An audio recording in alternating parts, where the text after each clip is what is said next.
अस्सलाम वालेकुम वरहमतुल्लाहि। उम्मीद करती हूँ आप सब लोग खैरियत से होंगे। आज की वीडियो में मैं आपको कुरान पाक से कुछ एथिक्स बताऊँगी। ऐसी बातें, ऐसी अखलाकियात जो आज के माशरे में बहुत ज़्यादा ज़रूरी हैं। नंबर 1 पे सूरह नूर में कहा गया है कि इजाज़त के बगैर किसी के कमरे में दाखिल ना हो। ये बहुत बड़ी बात है। ये बताता है कि हर एक की अपनी प्राइवेसी होती है। जब आप किसी के कमरे में या किसी के घर में दाखिल होने लगें तो आपको उससे इजाज़त तलब करनी चाहिए। नंबर 2 पे है आपस में कर्ज़ के मामलात तहरीर कर लिया करो। सूरह बकरा में ये कहा गया है। नंबर 3 पे ये कहा गया है कि किसी की अंधी तकलीद मत करो, और ये भी सूरह बकरा की आयत नंबर 170 है। जब हम किसी की अंधी तकलीद करते हैं तो फिर हम सच और झूठ को नहीं पहचानते, बल्कि बगैर सच को जाने अंधी तकलीद करते हैं। और ये ऐसे ही है जैसे आजकल की पॉलिटिक्स है, जिसमें शख्सियत प्रस्ती के पीछे लग के लोग अवाम पागल हो जाते हैं और अपने लीडर को ही सच मानते हैं और उसकी बुरी आदतों और झूठ और उसकी मक्कारी को समझ नहीं पाते। नंबर 4 पे है अगर कोई तंगी में है इसे कर्ज उतारने में मोहलत दो। सूरह बकरा की आयत नंबर 280। इस अगली बात जो कुरान पाक में बताई गई है वो है सूद मत खाओ। सूद क्या है? किसी ख़ास रकम पर उसके ऊपर जो ट्रस्ट दिया जाता है वो सूद कहलाता है। जैसे लोग बैंकों से पैसा लेते हैं और फिर उसके ऊपर ट्रस्ट देते हैं, तो ये भी सूद होता है। या फिर आपके पास 1 लाख है, किसी को आपने उधार दिया और उससे कहा कि मुझे 10,000 देते रहो, ये भी सूद है और इसको हराम करार दिया गया है। वादों को पूरा करो। सूरत अल बकरा आयत नंबर 177। इससे मुराद ये है कि अपना जो भी वादा किया है आप उसको पूरा करें, उसको निभाएं। फिर कुरान पाक में ये फरमाया गया है कि आपस में इत्तमाद कायम रखो। आपस में इत्तमाद कायम रखो यानी जो भी मामलात हों उसमें एक दूसरे पर इत्तमाद करना चाहिए। सूरतुल बकरा आयत नंबर 42। सच और झूठ को आपस में ना मिलाओ।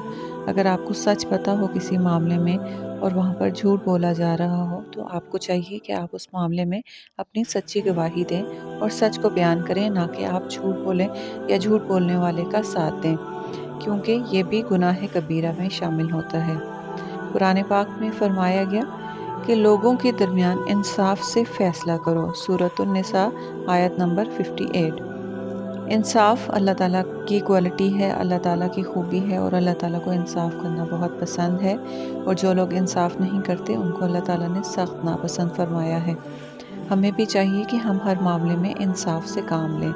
उसके बाद कुरान पाक में फरमाया गया कि बदजुबानी से बचो। आले इमरान, सूरह आले इमरान 159 आयत नंबर। बदजुबानी क्या है? अपनी ज़ुबान से गलत बात निकालना, बुरी बात। सूरह आले इमरान आयत नंबर 134। गुस्से को पी जाओ। अल्लाह ताला को गुस्सा करने वाला इंसान सख्त नापसंद है, और आप सल्लल्लाहु अलैहि वसल्लम ने फरमाया कि तुम में बहादुर वो शख्स है जो कि गुस्से को पी जाता है। गुस्सा करने वाला इंसान हमेशा खुद भी परेशान रहता है और दूसरों को भी परेशान रखता है। इसके बाद कुरान पाक में फरमाया गया, सूरत निसा आयत नंबर 34, दूसरों के साथ भलाई करो। भलाई करने से मुराद क्या है कि आप दूसरों का साथ दें, आप उनके साथ हमेशा अच्छे रहें और उनके साथ भला करें, ना कि दूसरों को नुकसान दें। उसके बाद सूरतुल अराफ है आयत नंबर 13। तकब्बर से बचो। तकब्बर क्या है? गरूर, फ़ख्र, अपनी किसी भी चीज़ पर फ़ख्र करना, तकब्बर करना कि मैं बहुत कुछ हूँ या मुझे बहुत कुछ मिल गया है, ये भी अल्लाह ताला को सख्त नापसंद है और अल्लाह ताला तकब्बर करने वाले को कभी माफ़ नहीं करता। शैतान ने, इब्लीस ने क्या किया था? उसने सिर्फ तकब्बर किया था कि मैं बहुत ऊंचा हूँ, मैं आग से बना हूँ और मैं क्यों इंसानों को सजदा करूँ। तो उसे सिर्फ एक तकब्बर की वजह से जन्नत से निकाल दिया गया था और हमेशा के लिए उसे भटकने के लिए फेंक दिया गया। तो तकब्बर जो है ये एक बहुत बड़ी बीमारी है, बहुत बड़ा गुनाह है जो अल्लाह ताला को सख्त नापसंद है। सूरतुल अराफ आयत नंबर 199। दूसरों की गलतियाँ माफ़ करो। दूसरों की गलतियाँ माफ़ करने से क्या मुराद है कि दूसरों की अगर कोई गलती हो जाती है आपके दोस्त, अहबाब या आपके रिश्तेदारों से, तो आप उसको माफ़ कर दें। اللہ تعالیٰ خود معاف کرنے والا ہے، وہ اس نیکی کو پسند کرتا ہے کہ آپ دوسروں کو معاف کریں۔ اللہ تعالیٰ خود کہتا ہے کہ میرے پاس گناہ لے کے آؤ، میں تمہیں معاف کروں گا، توبہ کو قبول کروں گا، یہاں تک کہ انسان کا آخری سانس آ جائے۔ اور یہی انسانوں کو بھی تاکید کی جاتی ہے کہ درگزر کا معاملہ کریں۔ اگر کسی نے کچھ کہہ دیا ہے یا کسی نے آپ کے ساتھ کچھ برا کیا ہے تو اس کو معاف کر دیں، نہ کہ اپنے دل میں باتیں لے کے بیٹھے رہیں۔ اس سے کیا ہوتا ہے، اس سے رشتے کمزور ہوتے ہیں، اس سے آپس کے تعلقات خراب ہوتے ہیں، اور جو انسان دلوں میں باتیں لے کے بیٹھے رہتے ہیں وہ کبھی بھی اچھے رشتے نہیں نبھا سکتے۔ اگلی آیت ہے سورۃ طٰہٰ کی آیت نمبر 44۔ لوگوں سے نرمی سے بات کرو۔ لوگوں سے نرمی سے بات کرو، اس سے مراد اخلاقی حسنہ ہے کہ آپ کا اخلاق جو ہے وہ بہت اچھا ہونا چاہیے، اور لوگوں کے ساتھ آپ نرمی سے بات کریں، نہ کہ اکڑ کر بات کریں، آپ کے لہجے میں کوئی ناخوشگواری والے تاثرات ہوں اور آپ کسی سے برے طریقے سے بات کریں، بلکہ آپ جس سے بھی بات کریں نرمی سے بات کریں، اور ہر بات کرنے والے کو اچھے طریقے سے سنیں، اور دوسروں کی بات پر بھی غور و خوض کریں کہ اگلا کیا کہہ رہا ہے۔ آپ کا نرمی سے بات کیا گیا انداز جو ہے وہ آپ لوگوں کے دل میں آپ کے لیے گھر کر دے گا۔ اس کے بعد سورہ لقمان کی آیت ہے، اپنی آواز پست رکھو۔ پست رکھو یعنی آہستہ رکھو، بہت زیادہ چیخ کر مت بولو۔ حضرت محمد صلی اللہ علیہ وسلم نے فرمایا تھا کہ سب سے بری آواز گدھے کی ہے۔ اور گدھے کی آواز کو کیوں برا کہا گیا تھا؟ کیونکہ گدھے کی آواز سب سے اونچی ہوتی ہے اور بہت زیادہ چیخ چیخ کر بولتا ہے۔ تو چیخ کر بولنے والا انسان جو ہے وہ بالکل جانوروں کی طرح ہوتا ہے، اس لیے اپنی آواز کو ہمیشہ نیچا رکھنا چاہیے، چاہے آپ غصے کی حالت میں ہوں یا آرگیومنٹ کر رہے ہوں یا کسی کے ساتھ بہت زیادہ بات کرنا چاہ رہے ہوں، اپنی آواز کو ہمیشہ نیچا رکھنا چاہیے۔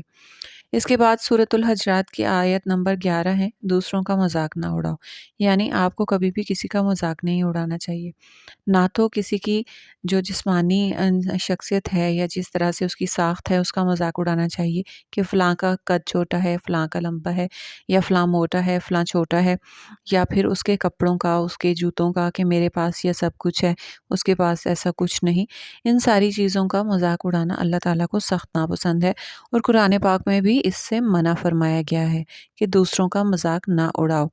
اس کے بعد قرآن پاک کی اگلی آیت ہے کہ والدین کی بے ادبی سے بچو اور ان کے سامنے اف تک نہ کہو۔ سورۃ الاسراء۔ اب اس میں بہت بڑی بات ایک بتائی گئی ہے کہ والدین کی بے ادبی سے بچنا چاہیے انسان کو۔ حضرت محمد صلی اللہ علیہ وسلم نے کہا کہ وہ شخص جو اپنے والدین کی نافرمانی سے بچے گا اور ان کے لیے دعا کرے گا تو اللہ تعالیٰ اس کے لیے رزق کے دروازے کشادہ کر دیں گے۔ اور والدین کے سامنے اس لیے نہیں کہنا چاہیے کہ انہوں نے آپ کو بچپن میں پالا ہے، بڑا کیا ہے، اور آپ کو انہوں نے کس طرح پیار سے پالا ہے، اور جب وہ بوڑھے ہو جاتے ہیں تو پھر بچے ان کے آگے زبان چلاتے ہیں اور کہتے ہیں کہ ہم سے نہیں برداشت ہوتا، ہم آپ کو نہیں سنبھال سکتے، یہ کب تک ہمارے پاس رہیں گے۔ تو اس طرح کی نافرمانی اور بے ادبی سے بچنا چاہیے۔ میں دعا کرتی ہوں اللہ تعالیٰ سے کہ اللہ تعالیٰ ان سب باتوں پر عمل کرنے کی توفیق عطا فرمائے اور ہمیں ایک سچا مسلمان بنائے، تاکہ ہم قرآن پاک میں بتائی گئی یہ تمام باتیں اچھے طریقے سے نبھا سکیں اور ان پر عمل کر سکیں۔